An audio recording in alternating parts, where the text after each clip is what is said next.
I'm joined again today by Georgia Barkell, the Managing Partner of Sprint Venture Capital. George has got a distinguished career in banking, especially around liquidity and risk events, but also has a lot of experience of working in Treasury. Georgia, thanks for joining us again. Thank you, Todd. Thank you for having me again. But you may hear in the background here all the sirens. I think it's people wanting to get an escort to listen to you again, to get here as quick as possible, to hear what you have to say. Last time you joined us, we spoke about the companies that Sprint looks at and backs. Today, I'd like to have a quick chat around the type of investors that you attract into Sprint and why they invest in Sprint. Okay, that's a really good question, Todd. So we have a number of types of investors within the Sprint network, and we can start at the high net worth individuals, just individual people who are interested in investing in this space. We also have family offices, so where a family has some multi-generational wealth and they're looking at professionally investing that. We have a number of family offices in our investor network. We also have advisor groups who like to offer our product to their clients as part of a diversified portfolio. And then we also have institutional investors, such as the Queensland Investment Corporation managed venture capital development fund. And the reasons why all those different types of investors like venture capital is varied. So venture capital, as we know, is an alternative asset. It is very high risk, but there are very high targeted returns as well. So as part of a diversified portfolio, we would expect an investor to have a mix of different asset classes, including alternative assets and including venture capital as well. So often people are emotionally connected to this asset class because they are or have been entrepreneurs. Although they might not call themselves that, they probably just call themselves business people, and they like to be involved in new innovation and new technology and keep a pulse on what's happening, and also a little bit of that give back mindset as well, which is really great. Other people know that this is a space that there is so much growth. They might not deeply understand it, and they come to us as fund managers to look after this asset class for them. They might not have the resources or the experience to invest in this space directly, so we offer that for them as well. And then the advisor groups, as I said, it's a product that they offer their clients as part of a diversified portfolio. And institutions such as super funds are often big investors in venture capital. The tenor of venture capital, which is a long dated investment asset, often correlates with the tenor of superannuation. So we're looking for long term returns. We're looking at holding an investment through investment cycles so that we can generate that alpha over a period of time. Right. George, you mentioned a moment ago QIC. They've just invested into Sprint. Can you tell us a bit about that? Yeah. So this is super exciting. The Queensland government has put aside some capital to invest in the venture capital industry within Queensland, which then flows on to those Queensland startups. And this is called the Venture Capital Development Fund. So the Queensland government recognises that we have a lot of talent, a lot of innovation, a lot of startups and technology in Queensland, but we don't often have the same level of capital as New South Wales, for instance, and to a slightly lesser extent, Victoria as well. So they really want to supercharge the investing within Queensland, and to do that in a number of ways. So there was an open tender process for the Venture Capital Development Fund, and there were 55 venture capital funds across Australia who applied to be part of this and to receive some capital from the QIC managed fund. And we are one of, I think it is 13 funds who are recipients of this capital. We went through very, very deep institutional grade due diligence on our funds, our processes, our track record and our portfolio to date, and one of the successful recipients of the fund. And there's a mix of funds that QIC has invested in, and they are Queensland-based funds and also interstate funds. And the idea is through both these funds, but predominantly the interstate funds, they want to draw capital into Queensland, which is really exciting. So there are some conditions around the capital.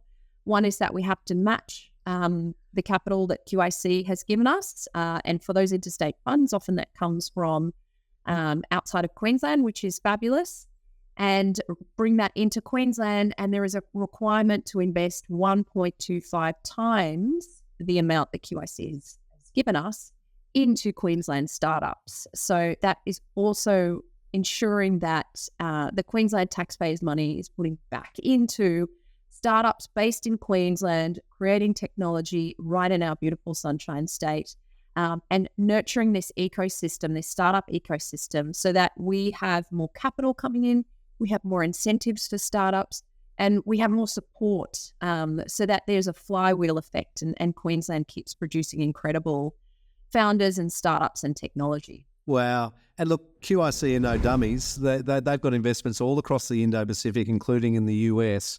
And I guess for people who aren't from Queensland, who aren't familiar with QIC, with your background, especially in Treasury, what are the benefits, obviously other than having their money, what are the benefits of having an investor like QIC getting behind not just Sprint, but the VC market in general in Australia? Yeah, so this goes back to my Treasury background, and when we look at why people invest from outside of Australia, in Australia there are some very, very clear and compelling reasons. One is that Australia Australia's political landscape is very stable. Australia's economy is very robust and strong. We have, there's not much uncertainty in investing in Australia, and we know that there is often some really great returns. And you can see at the moment, just based on the cash rate, the Australian cash rate set by the RBA is one of the highest globally at the moment. So anyone investing in Australia has a pretty good return, very stable, very solid investment. So it's always a great place to look when investing offshore. Now, QIC, for anyone who's outside of Queensland or outside of Australia, they are the government-owned investment corporation. They're actually quite unique. There's nothing like this in the other states to the same extent.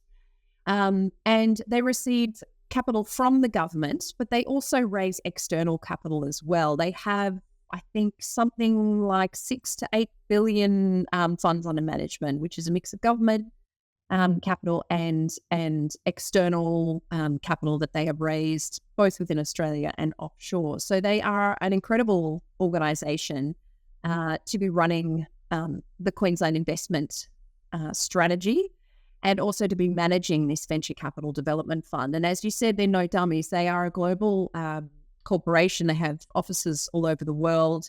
They invest with some of the biggest fund managers like Stepstone and BlackRock, and the same sort of due diligence that they would apply to those fund managers, they have applied to the fund recipients of the BCDF, us included, which involved a 9-month due diligence process in order to be the successful recipients of this funding. So we're very proud to be working with the Queensland government alongside QIC in this initiative. Wow. So you passed the pub test, the sniff test. Well done. That must have been an arduous task.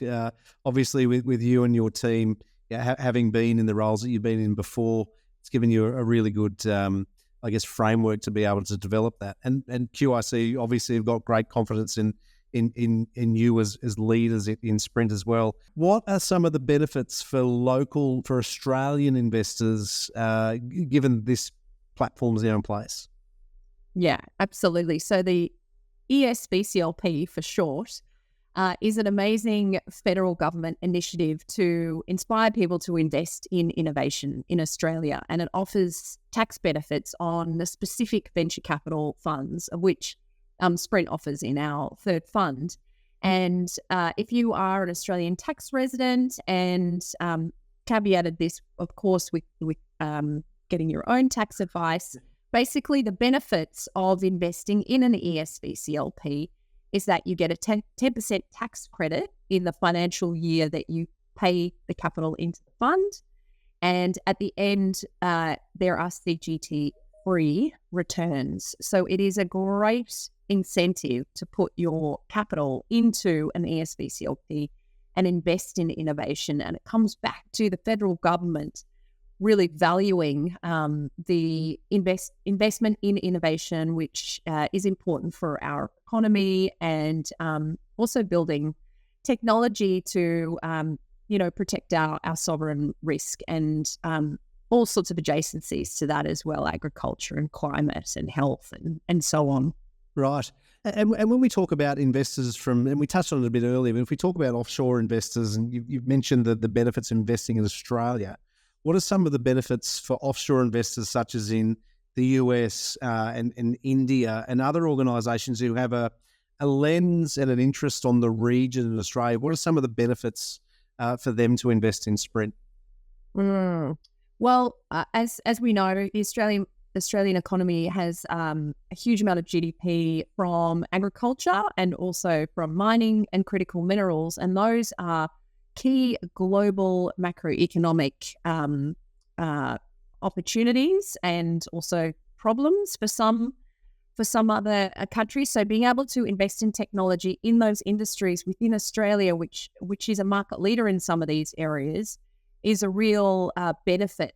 And when we invest in Australian-based startups, we are looking for those that have a global perspective, who want to take this technology out of Australia and into those regions like India and the US, and bring all this intelligence and this development into those regions around things like agriculture and critical minerals and mining and climate. There is a huge focus on that in Australia. So I think we have a lot of knowledge and a lot of skills here, and a lot of experience in these industries that we have a deep development in that can't be accessed in other parts of the world. Yeah, I'm thinking from an investment point of view as well. Like when you think about organisations based in the Indo-Pacific, they might see some complementary products or businesses that can go along with other programs or businesses they're invested in, and I guess add to the value chain in what they're doing. Do investors get the opportunity, in your experience, especially around VC, to help work with and shape companies to further develop their product and market? Yes, absolutely. And that is something we love to look for in our investor network, is the opportunity for our investors, who are incredible, smart, experienced, successful people who have an interest in a particular startup or a particular industry that we invest in, to actually work with us in that space. So we don't just give financial capital to our startups and leave them to it. We work with them over the 7-10 years that we are invested in them, to help them grow and help them expand overseas or enter new markets, or any aspect of growing a company. Yeah. And we do that as a team, and then we bring in our investor network where we can, and where those investors want to be involved, and where the investors have experience in that space. So it absolutely amplifies the impact we can have when our investors are involved in our portfolio companies.